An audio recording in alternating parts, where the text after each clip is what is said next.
नमस्कार, मैं हूं वंदना पांडे और आप देख रहे हैं के न्यूज इंडिया। हमारे खास शो स्पेशल रिपोर्ट में आपका स्वागत है। आज हम सबसे पहले बात करेंगे योगी कैबिनेट के बड़े फैसलों की। दरअसल योगी सरकार ने आउटसोर्स निगम के गठन का अहम फैसला किया है और साथ ही देखिए बाढ़ बारिश के हालात की वो तस्वीरें जो डरावनी हैं। कई राज्यों में जनजीवन पटरी से उतरा हुआ है और चलते चलते बात बिहार में राहुल गांधी की वोटर अधिकार यात्रा के समापन और इस यात्रा के असर की करेंगे। तो चलिए अब चलते हैं खबरों के विस्तार में।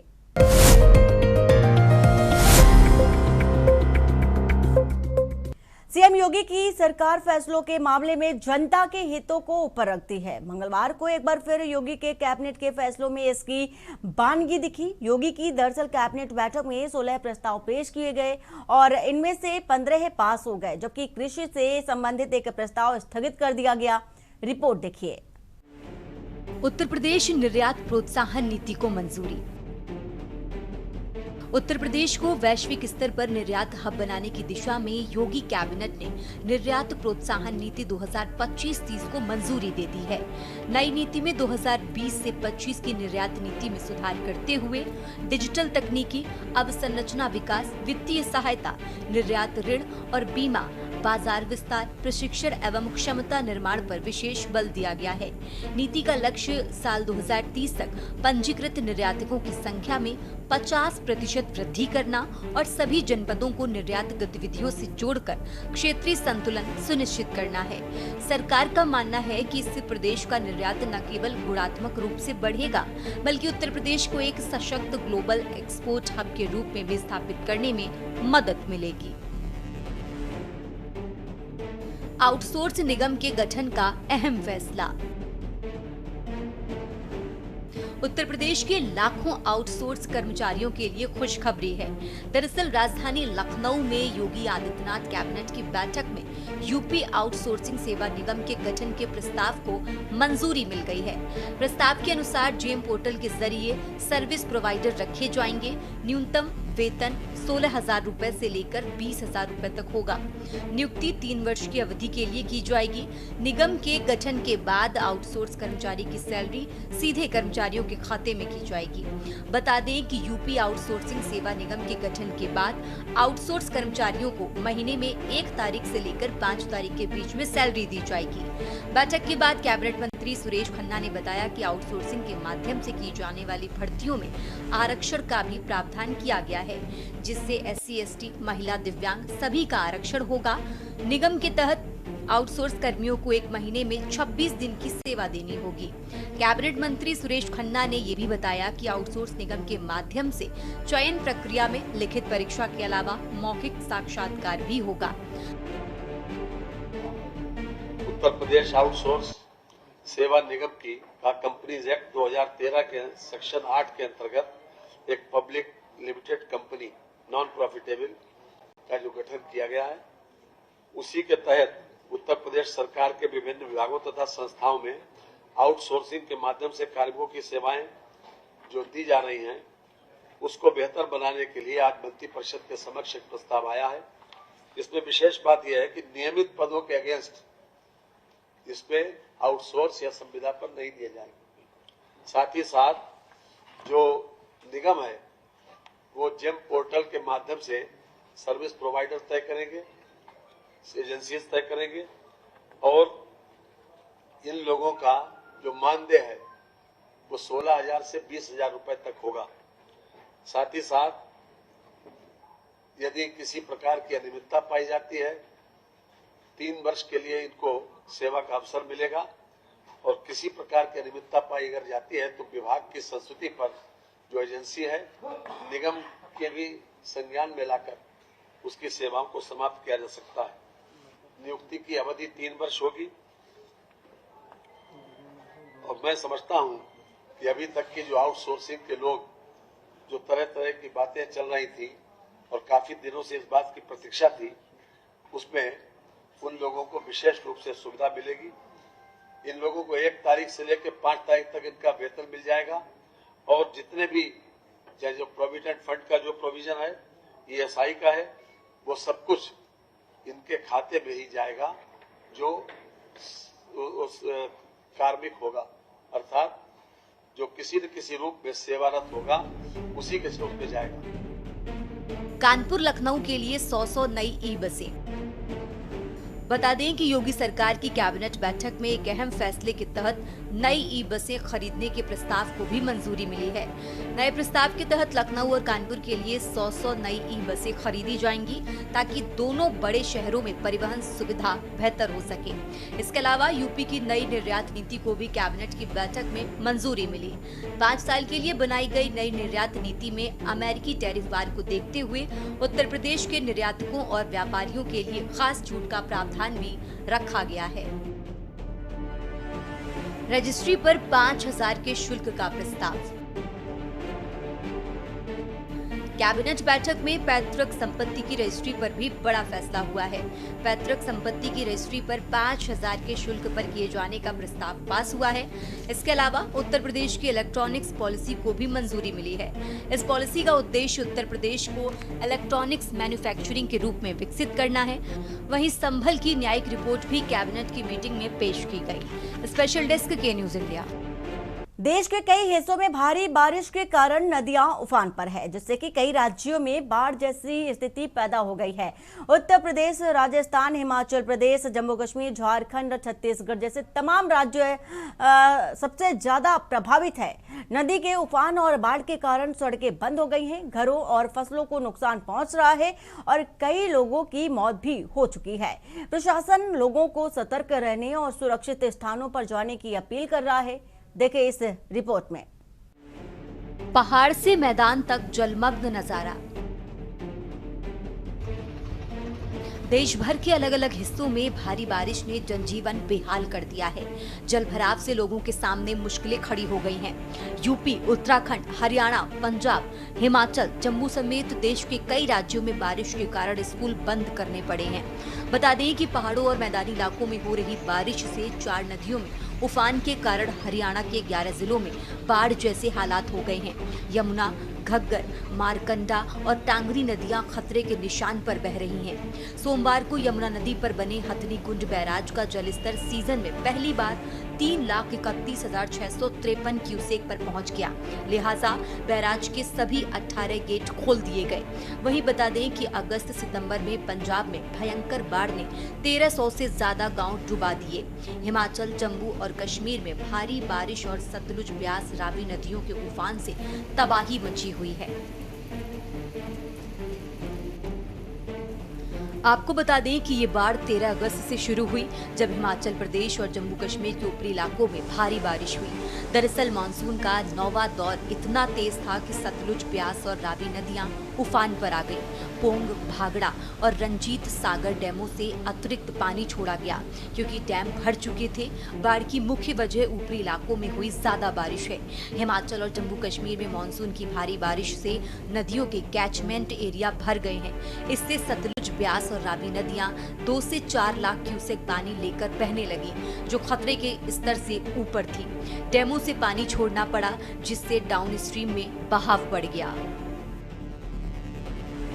मैं लगातार बारिश को देखते हुए सुबह 7 बजे से लेकर प्रशासन को खबर दे दिया था। प्रशासन से सारे लोग आए पड़े थे, जिसमें हल्का पटवारी, तहसीलदार, एसडीएम, रेस्क्यू की सारी टीमें आई हुई हैं और ये जितने भी बाढ़ पीड़ित लोग हैं उनकी मदद के लिए भोजन की व्यवस्था उन्होंने करवा रखा है। बहुत दिक्कत का सामना करना पड़ रहा है। पिछले 2 साल से यहाँ पानी भर रहा है। भूसा हमारा जो घर का खाना होना है सब पूरा बर्बाद हो गया। किसी ने हमारे मेलाघाट पुलिया है, बहुत पुरानी पुलिया है, उसमें किसी ने अतिक्रमण कर लिया है। पहले 2 साल से यहाँ पानी नहीं अटकता था, जब से उन्होंने अतिक्रमण किया तब से यहाँ पानी अटक रहा है। सिसैया ग्राम सभा के मेलाघाट और बनमुखलिया में जो शारदा नहर चलती है उसके बगल से, तो शारदा नहर का पानी गांव में घुसाया है, कुछ नालों का पानी गांव में घुसाया है, जिससे किसानों की फसल को भारी नुकसान हो गया है और कई लोगों के घरों के अंदर पानी घुस गया है, जिससे उनका जो प्रतिवर्ष का जो राशन होता है वो राशन वगैरह खराब हो गया। तो अभी तहसील प्रशासन को भी हमने सुबह इसकी सूचना दी थी। तो राजधानी दिल्ली में बाढ़ का भारी प्रकोप। वहीं राष्ट्रीय राजधानी दिल्ली में बाढ़ का संकट गहरा रहा है। यमुना के किनारे बसा यमुना बाजार इलाका बाढ़ के हालात से जूझ रहा है। जैसे ही यमुना नदी का जलस्तर बढ़ा तो यमुना बाजार इलाके की कॉलोनी में पानी घुसना शुरू हो गया।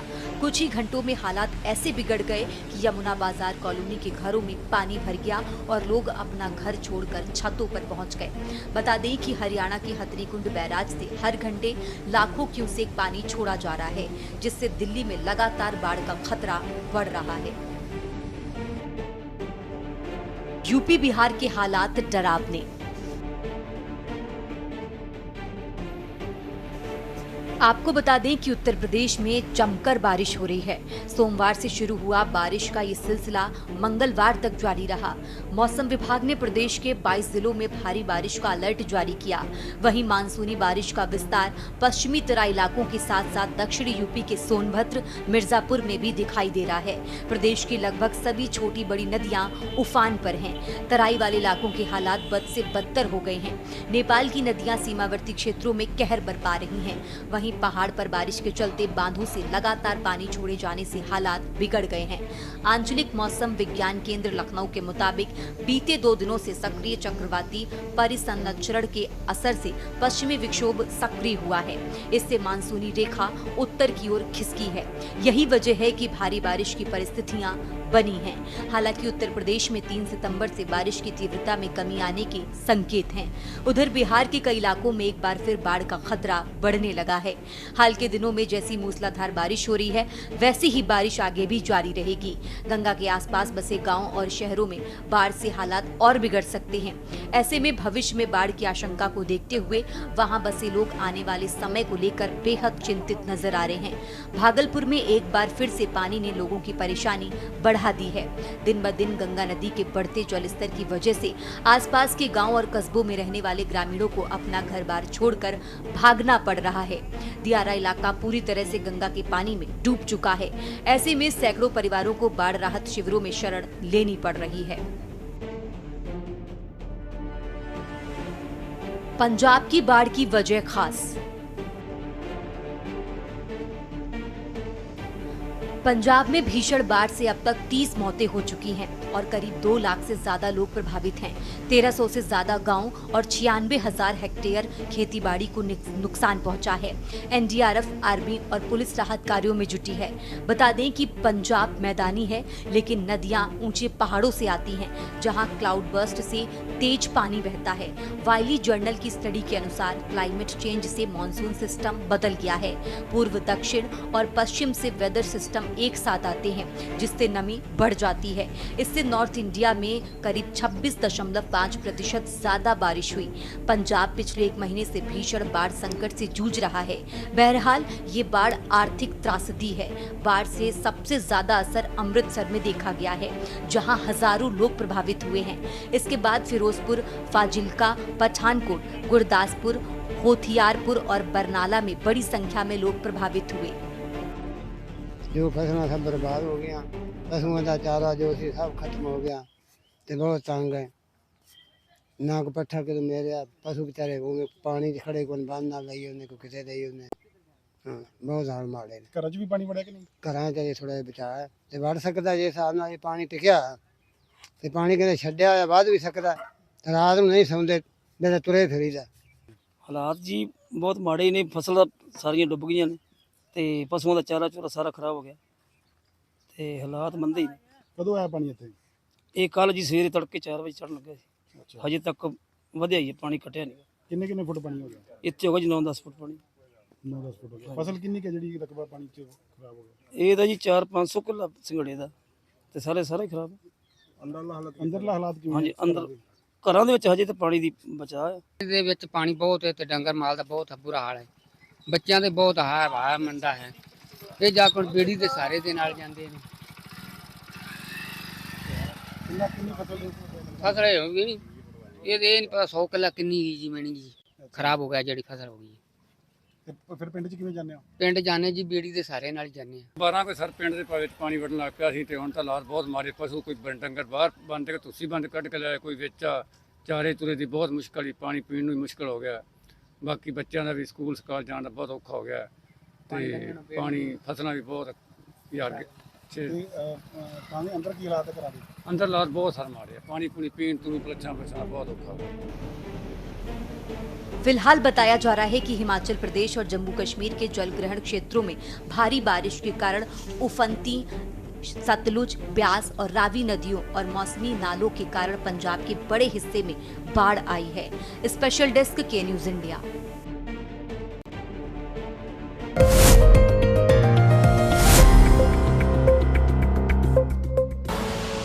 आप देख रहे हैं के न्यूज, खबरों का सार।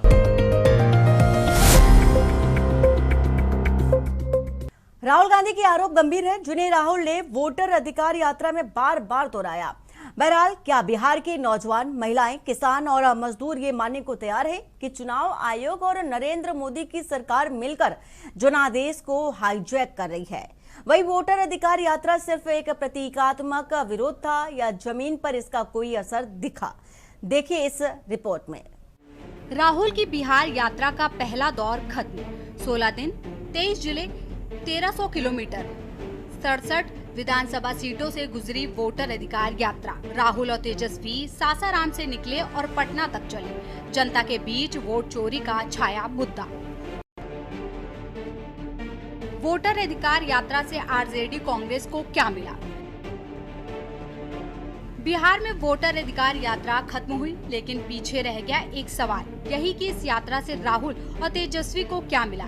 इससे नफा नुकसान का हिसाब किताब क्या है? बता दें कि राहुल गांधी और तेजस्वी यादव ने 16 दिन की वोटर अधिकार यात्रा निकालकर सियासी माहौल तो गर्म कर दिया, लेकिन असल मकसद विधानसभा चुनाव की सियासी जंग जीतना है। दरअसल वोट चोरी के एटम बम के बाद अब हाइड्रोजन बम लाने का ऐलान कर साफ कर दिया है कि वो आगे लड़ाई जारी रखेंगे। यात्रा के रूट में 23 जिले कवर किए गए। इस दौरान राहुल गांधी 67 सीटों तक पहुंचे। बता दें कि 2020 के चुनाव में इनमें से कांग्रेस ने 9 सीटें जीती थी।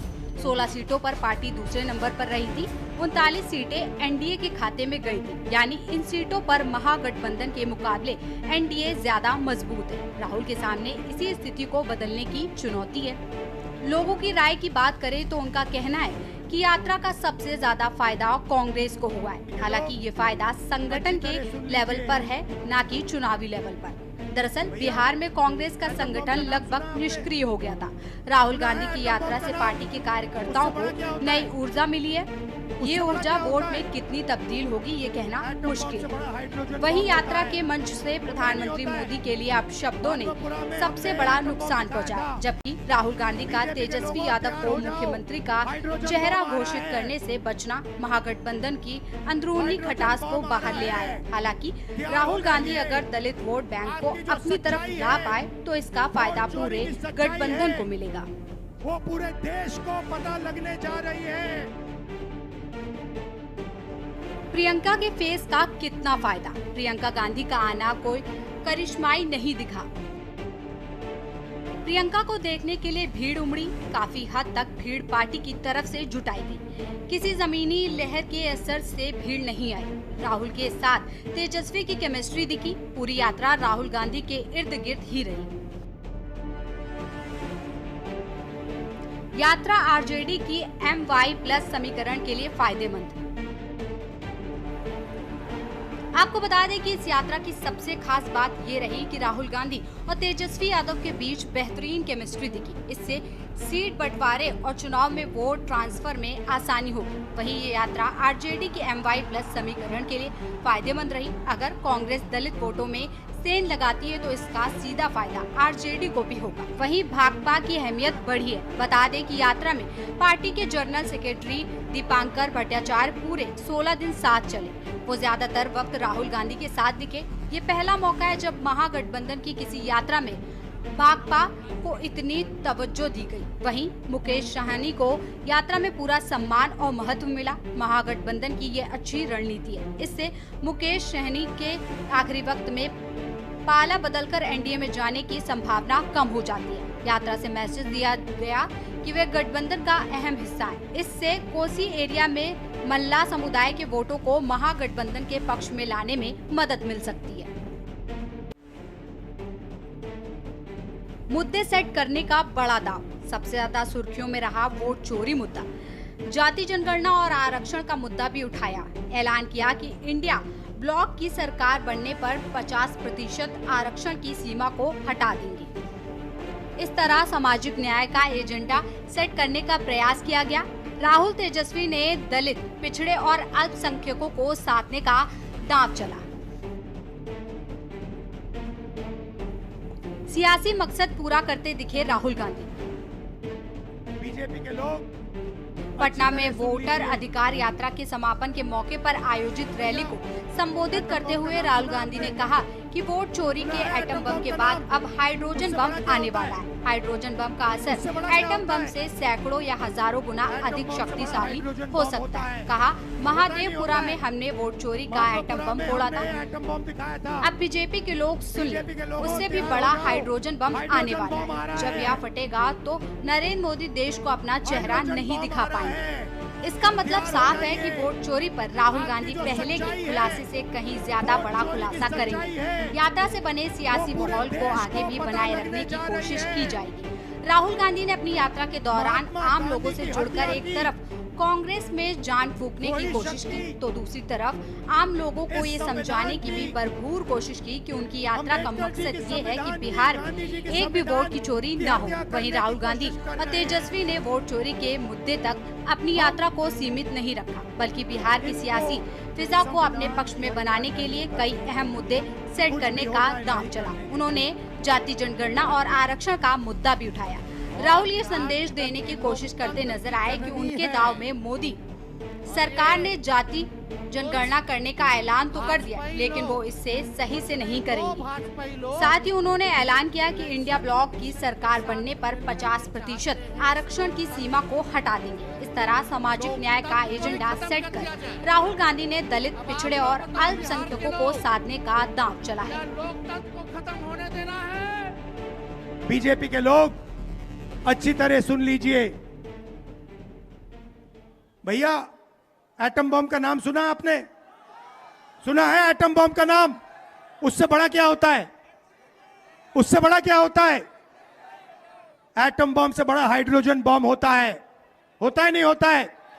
माधवपुरा में हमने एटम बम दिखाया था। बीजेपी के लोगों, तैयार हो जाओ, हाइड्रोजन बम आ रहा है।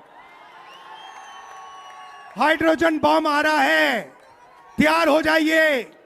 आपकी जो सच्चाई है, वोट चोरी की सच्चाई है, वो पूरे देश को पता लगने जा रही है।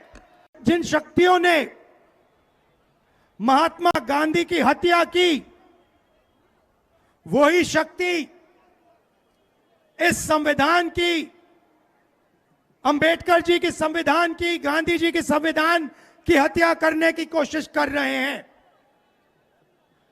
हम इनको संविधान की हत्या नहीं करने देंगे। कुछ भी हो जाए, नहीं करने देंगे। कांग्रेसियों के हौसले बुलंद। आपको बता दें कि राहुल गांधी ने यात्रा के जरिए बिहार में कांग्रेस की बार्गेनिंग पावर को बढ़ा दिया। विधानसभा चुनाव में पहले राहुल गांधी ने जिस तरह जमीन पर उतरकर सियासी माहौल बनाते हुए नजर आए, वैसे इससे पहले किसी अन्य राज्य में कांग्रेस की तरफ से होता नहीं दिखाए। कहा जा सकता है कि राहुल गांधी ने फ्रंट सीट पर बैठकर इस पूरी यात्रा को सफल बनाने का प्रयास किया, जबकि तेजस्वी यादव उनके साथ साथ बैक सीट पर ही नजर आए। लिहाजा काफी समय बाद कांग्रेस बिहार की जमीन पर जीवंत नजर आई है। बिहार में कांग्रेस के समर्थकों, उनके कैडर और नेताओं में एक नया जोश देखने को मिला। हालांकि कांग्रेस के लिए ये फायदा संगठन के स्तर पर है, न कि चुनावी स्तर पर। सत्ता से बाहर होने के चलते बिहार में कांग्रेस का संगठन लगभग खत्म सा हो गया था। जमीनी स्तर पर ना तो कार्यकर्ता हैं और ना ही मजबूत नेता। राहुल गांधी की यात्रा से पार्टी के कार्यकर्ताओं को नई ऊर्जा मिली है, लेकिन ये ऊर्जा वोट में कितनी तब्दील होगी या नतीजों के बाद ही पता चलेगा। स्पेशल एक्स के न्यूज इंडिया। एटम बम का नाम सुना आपने? सुना है? स्पेशल रिपोर्ट में फिलहाल इतना ही। बाकी की खबरों के लिए बने रहिए आप के न्यूज इंडिया के साथ। नमस्कार।